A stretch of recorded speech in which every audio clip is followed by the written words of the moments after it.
Hai teman-teman, kita tahu matahari sebagai pusat tata surya. Panas yang dihasilkan dari matahari menghadirkan suhu yang ideal bagi planet-planet yang ada di tata surya kita. Selain itu, cahaya matahari juga membantu kelangsungan semua makhluk hidup yang ada di bumi.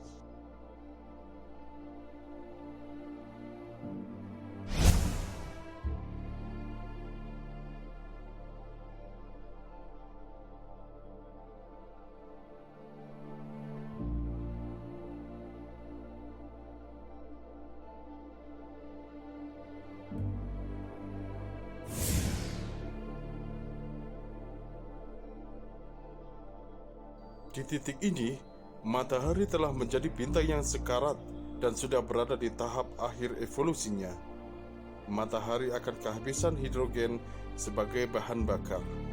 Ukurannya mulai membesar dan akan mendingin seperti balon yang mengembang.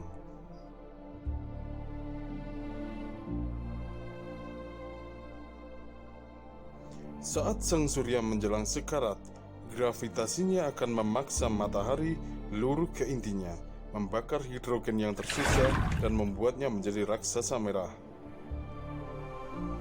Diperkirakan sekitar 5 miliar tahun lagi, matahari akan membesar dan melahap semua planet-planet yang ada di sistemnya.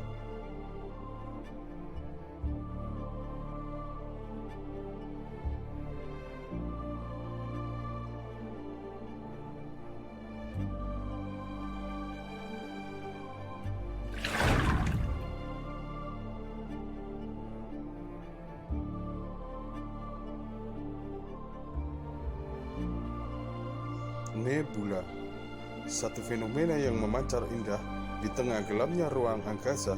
Fenomena ini sudah cukup sering tertangkap oleh para astronom lewat lensa-lensa teleskop mereka. Lantas, apa itu nebula dan bagaimana terbentuknya? Nebula dalam kata lain awan, sebenarnya bukan hanya awan debu yang besar. Nebula berasal dari gas hidrogen, helium, dan plasma yang kerap dikenal pembibitan bintang, yang berarti tempat lahirnya bintang. Tetapi dari penjelasan tersebut memang belum menggambarkan seperti apakah nebula. Memang bisa dikatakan nebula menipu manusia tanpa ada penemuan akhir. Padahal peran mereka dalam pembentukan bintang, planet, dan keanekaragamannya. Baiklah, bagaimana matahari jika menelan bumi? Dan mungkin saat itu umat manusia akan keluar dari tata surya. Wormhole atau lubang cacing.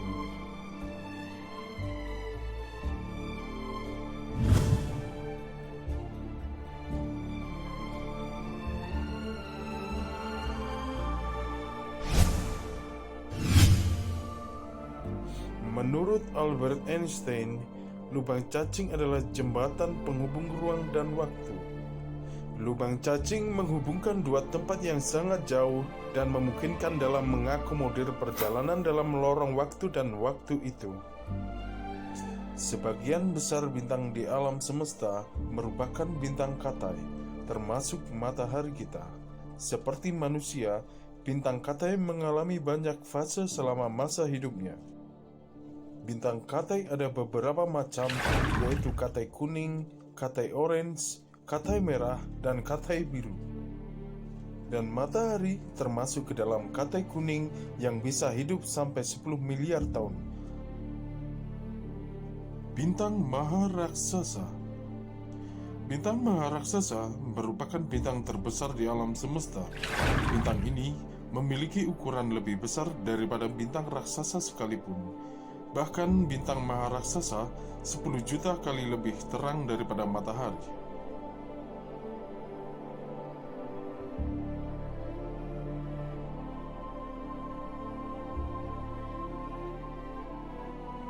Bagaimana jika bintang-bintang raksasa ini ditempatkan di mana titik matahari sekarang berada?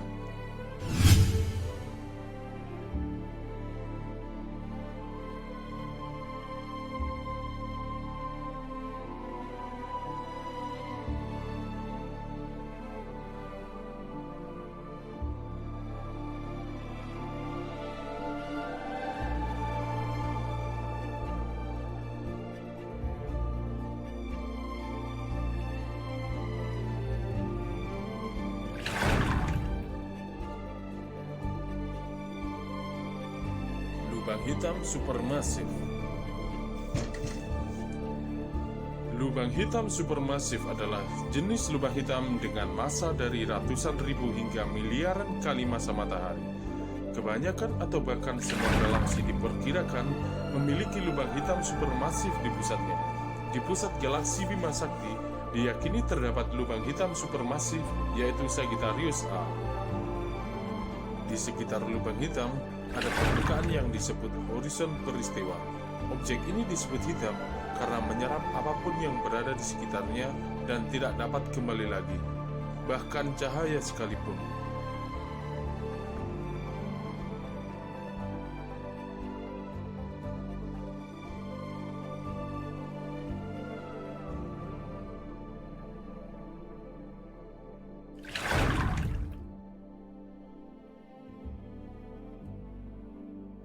Planet pengembara. Planet pengembara adalah benda langit sebesar planet yang mengorbit pusat galaksi secara langsung. Objek semacam ini terlempar dari sistem keplanetan yang menjadi tempat terbentuknya planet ini.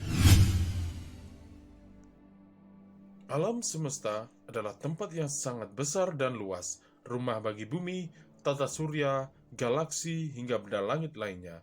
Namun sebenarnya, seberapa luas alam semesta dan bagaimana cara mengukurnya?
Menurut astrofisikawan, semakin dekat suatu objek di alam semesta, maka semakin mudah caranya untuk diukur.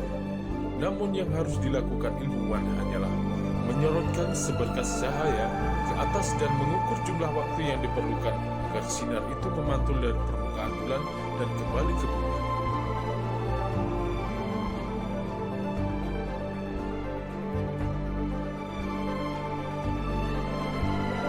Terima kasih sudah menonton video ini. Di lain waktu, kita membahas lebih jauh lagi tentang alam semesta. Jangan lupa like, komen, dan subscribe agar channel ini lebih berkembang. Terima kasih, sampai jumpa.